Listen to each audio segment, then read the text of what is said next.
Right now, as you listen to these words, thoughts are flowing through your mind. Some helpful, some harmless, but some are poison. And you're letting them in without even noticing. The Buddha didn't just teach meditation. He taught mental hygiene. He taught us to become gatekeepers of our own minds. And he identified 3 specific types of thoughts that, if left unchecked, will destroy your peace, your relationships, and your entire life. These aren't just negative thoughts. These are the 3 root poisons that fuel all human suffering. Today, I'm going to show you exactly what these 3 thought types are, how to recognize them, and most importantly, how to stop them before they take root in your mind. Because here's the truth. You can't control what thoughts arise, but you absolutely can control which ones you feed. The Buddha said, "We are what we think. All that we are arises with our thoughts. With our thoughts, we make the world." So the question is, what world are you creating with your thoughts right now? Let's find out. Part 1. Understanding the mind as a garden. Before we dive into the 3 types of thoughts to avoid, we need to understand how the Buddha saw the mind. He compared it to a garden. In this garden, seeds are constantly falling. Some seeds will grow into beautiful flowers, others will grow into weeds, and some will grow into thorns that cut and poison everything around them. You are the gardener. Your job isn't to stop seeds from falling. That's impossible. Seeds fall constantly, from your environment, your past, your conditioning, your interactions. Your job is to decide which seeds get water, sunlight, and nutrients. Which thoughts do you give attention to? Which do you dwell on? Which do you believe and identify with? The Buddha taught something called wise attention, yoniso manasikara in Pali.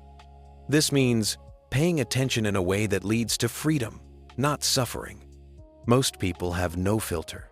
Every thought that arises, they grab onto. They believe it, they follow it, they feed it. And then they wonder why their mind is a jungle of suffering. The Buddha said, "Nothing can harm you as much as your own thoughts unguarded." So let's guard our thoughts. Let's learn to recognize the 3 types the Buddha said to avoid at all costs. The first type of thought Buddha warned against is kamavitaka, thoughts of sensual desire. Now, before you think this is just about sex, stop. It's much bigger than that. Sensual desire thoughts are any thoughts that say, "I need that thing out there to be happy. If only I had that car, I'd feel complete. If only I had that body, I'd feel confident. If only I had that relationship, I'd feel whole. If only I had more money, more status, more recognition, then I'd be okay." These thoughts seem innocent. They seem like motivation, like ambition, like normal human desire. But the Buddha saw deeper. He saw that these thoughts create a fundamental lie, the lie that happiness exists outside of you, the lie that you are incomplete as you are, the lie that peace depends on getting something you don't have. And here's why these thoughts are poison. They are insatiable. You get the car. Does the craving stop? No. Now you want a better car. You get the relationship. Does the craving stop? No. Now you want them to be different, or you start fearing losing them, or you start comparing them to others. You get the money. Does it stop? Never. There's always more to want. The Buddha called this tanha, craving, and he said it's the root cause of all suffering. Sensual desire thoughts create a bottomless pit in your chest. No matter how much you pour in, it never fills up. And worse, these thoughts distract you from the present moment. When you're thinking, "I need that to be happy," you're not here. You're in an imaginary future. You're missing your actual life. The Buddha didn't say desires are bad. He said craving is suffering. And craving starts with thoughts. So how do you recognize these thoughts? Listen for if only, I need, I must have, I can't be happy until. When you catch these thoughts, don't suppress them. Don't fight them. Simply recognize. This is a thought of sensual desire. This is the mind creating suffering. And then, don't feed it. Don't follow the story. Return to the present moment. Ask yourself, right now, in this moment, am I okay? The answer is almost always yes. The suffering isn't real, it's just a thought. The second type of thought Buddha warned against is vyapada vitakka, thoughts of ill will. These are thoughts of anger, resentment, hatred, revenge, blame, and judgment. I hate that person. They deserve to suffer. I'll never forgive them. It's all their fault. They're stupid, evil, wrong. These thoughts feel powerful. They feel justified, especially when someone has hurt you, when you've been wronged, when injustice has occurred.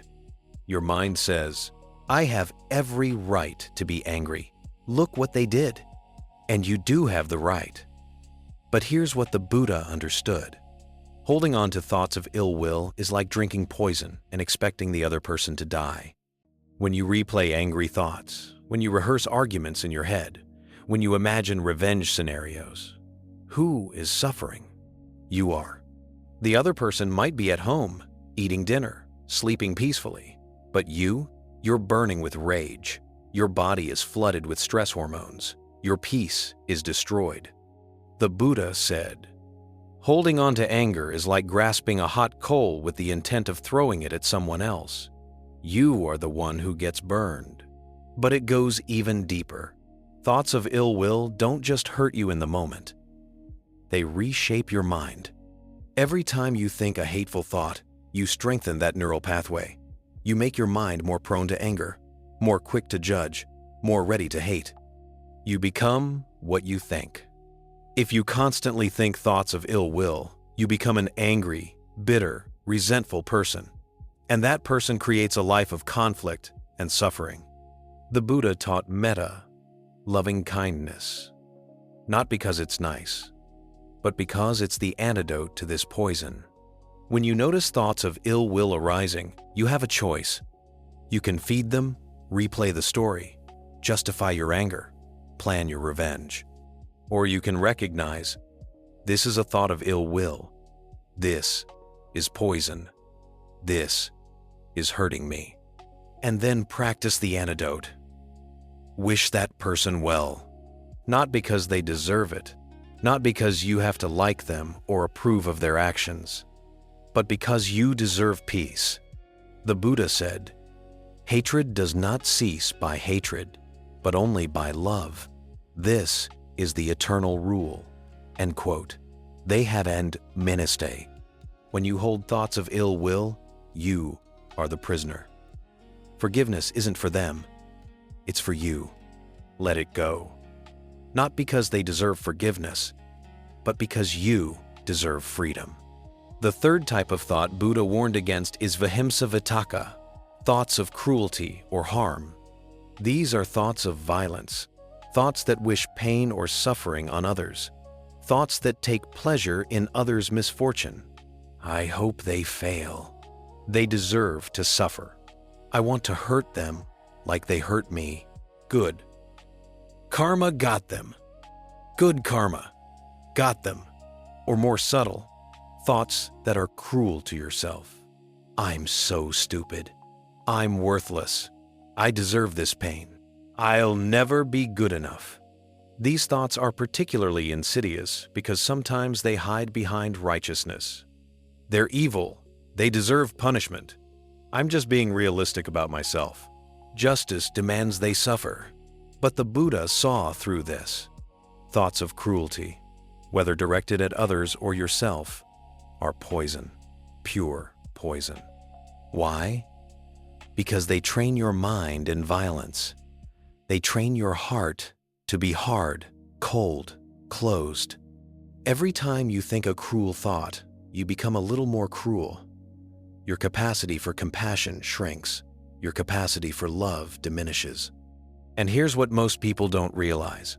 When you think cruel thoughts about others, you're also training your mind to be cruel to yourself. The mind doesn't distinguish. Cruelty is cruelty. If you can wish suffering on someone else, eventually you'll wish suffering on yourself. The Buddha taught ahimsa, non-harming, and it starts in the mind. He said, "All beings tremble before violence. All fear death. All love life. See yourself in others. Then whom can you hurt? What harm can you do?" When thoughts of cruelty arise, and they will, we're human. The practice is the same. Recognize them, name them. This is a thought of cruelty. This is the mind creating suffering. Don't judge yourself for having the thought. That's just more cruelty. Simply see it clearly and choose not to feed it. Replace it with compassion, even if it feels forced at first. May they be free from suffering. May I be free from suffering. May all beings be free from suffering. This isn't weakness. This is strength. This is mental training. This is guarding your mind like guarding your life. Now here's what's really important to understand. These three types of thoughts, sensual desire, ill will, and cruelty, don't exist in isolation. They feed each other. Watch how it works. You want something you don't have? That's sensual desire. You don't get it, or someone else has it, or someone blocks you from getting it. That triggers ill will, anger, resentment. If unchecked, that ill will can turn into thoughts of cruelty. Or it can turn inward. I'm such a failure for not getting it. It's a cycle, a downward spiral. And the Buddha saw this pattern repeat over and over in the human mind. He also saw the way out. The opposite of sensual desire isn't suppressing desire. It's contentment, being okay with what is. The opposite of ill will isn't forced niceness. It's genuine loving kindness. The opposite of cruelty isn't weakness. It's compassion, the strength to wish well-being for all. These are the thoughts the Buddha said to cultivate. Thoughts of renunciation, letting go, being content, not grasping. Thoughts of goodwill, wishing others well, seeing the humanity in everyone. Thoughts of compassion, recognizing suffering and responding with kindness. So how do you actually do this? How do you guard your mind against these three types of thoughts? The Buddha gave us a clear method. Step 1. Develop awareness. You can't guard against what you don't see. Most people are so identified with their thoughts, they don't even notice them. The thought arises, and immediately they believe it. Follow it. Become it. Practice mindfulness. Throughout the day, check in. What am I thinking right now? Not to judge, just to see. This is the foundation. You must become aware of your thoughts. Step 2. Recognize the type. When a thought arises, categorize it. Is this a thought of sensual desire, ill will, cruelty, or is it a wholesome thought? This isn't about suppressing anything. It's about seeing clearly. The Buddha said, when you know a thought is unwholesome, recognize it as unwholesome. Just that recognition weakens its power. Step 3. Don't feed it. This is the crucial step. When you recognize an unwholesome thought, don't follow it. Don't elaborate on it. Don't justify it. Don't build a story around it. Just let it be there and return your attention to the present moment, to your breath, to what you're doing right now. You're not suppressing it. You're just not giving it energy. Like a fire without fuel, it will die on its own. Step 4. Replace with the opposite. If a thought of ill will arises, I hate that person, recognize it. Don't feed it. And then actively think, may that person be happy. May they be free from suffering. You don't have to believe it. You don't have to feel it. Just think it. This is mental training. You're rewiring your brain. Over time, this becomes natural. Step 5. Investigate the root. When the same type of unwholesome thought keeps arising, ask, what's feeding this? If thoughts of sensual desire keep coming up, maybe you're exposed to too much advertising, too much social media comparison, too much consumption culture. If thoughts of ill will keep arising, maybe there's an unresolved conflict you need to address skillfully. If thoughts of cruelty arise, maybe there's deep pain that needs compassion, not judgment. Investigate. Understand.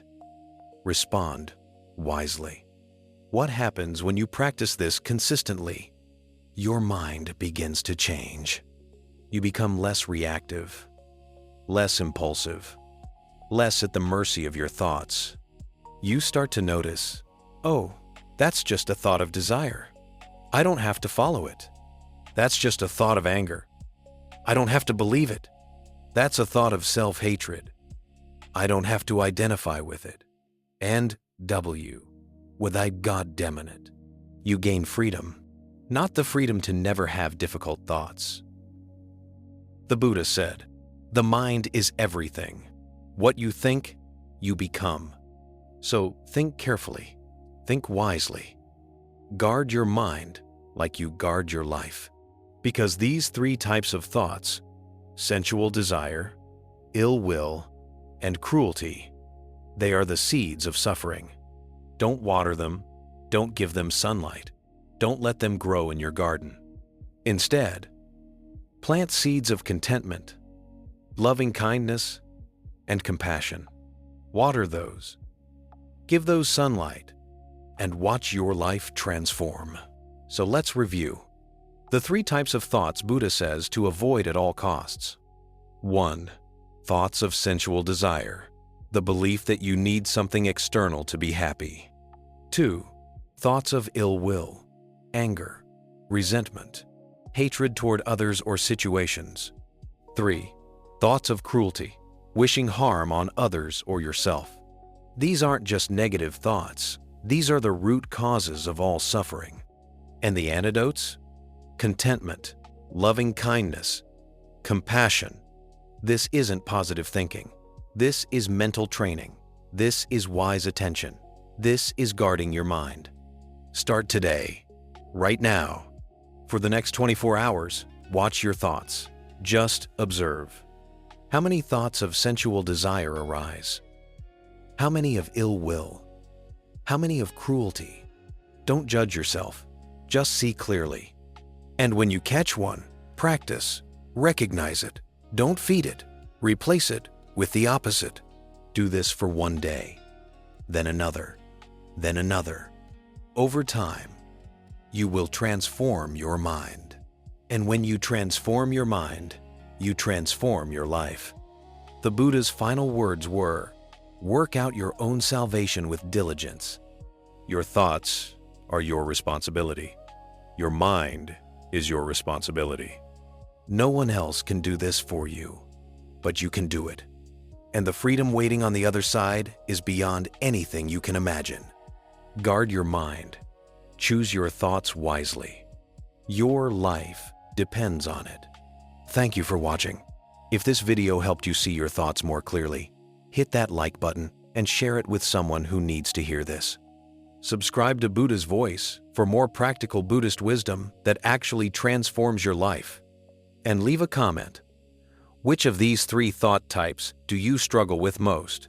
Sensual desire, ill will, or cruelty? Let's support each other in this practice. Remember, you are not your thoughts. You are the awareness that observes thoughts. Choose wisely what you give attention to. Until next time, may your mind be at peace. May your thoughts be wholesome. May you be free. See you in the next video.